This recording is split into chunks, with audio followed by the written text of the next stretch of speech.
ফুলত পানী দিবলৈ গৈ কি ওলালে কি পালোঁ দেখিছেনে বাৰু? ওপৰত মানে চিৰিকেইটাত ফুল কেইজোপামান টাবত দিয়া আছিলে। তাৰপিছতে মই বোলো ফুলকেইটাত টাবত পানী দি থৈ আহোঁ। সেইবুলি মগটোতে পানী লৈ পেলাই গ'লোঁ। তাৰপিছত চটখনত উঠি দেখিলোঁ অমিতা দুজোপা ওচৰতে লাগি থাকে, মানে চটখনৰ পৰাই ঢুকি পায়। তাৰপিছতে দুইজোপা মানে এজোপাত 3টা অমিতা পকি আছে। তাৰপিছত মই ভাবিলোঁ কি 3টা ছিঙি লৈ যাওঁ আৰু ধুনীয়াকৈ কাটি কুটি চাফা কৰি ল'লোঁ।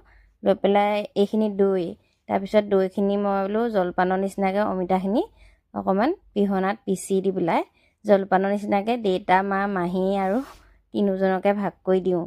তাৰপিছত কি কৰিলোঁ, দৈ অকণ দি চেনি আৰু দৈ অকণমান দি তেওঁলোকক খাবলৈ দিলোঁ। আৰু ইমান ধুনীয়া এটা জলপান হ'ল নহয়, মানে ঘৰত ইমান ধুনীয়াকৈ ঘৰতে অমিতা গছৰ পৰাই মানে গাখীৰ দৈ অকণমান লৈ জলপান কৰি খাব পৰা সুবিধা আছে।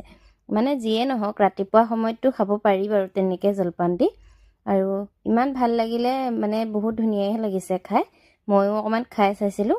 অমিতা দৈ আৰু চেনি দি পেলাই জলপানকণ খাই বহুত টেষ্টি লাগিলে। এয়া চাওকচোন, 3জনৰ কাৰণে বাতিত মই ধুনীয়াকৈ সজাই থৈছোঁ আৰু মই নিজেও খাইছোঁ। সঁচাকৈ কিছুমান বস্তু বনাব জানিলে সকলো বস্তু খাবলৈ সুবিধা হয়। আৰু যিকোনো বস্তুৱে যদি বনাব জানে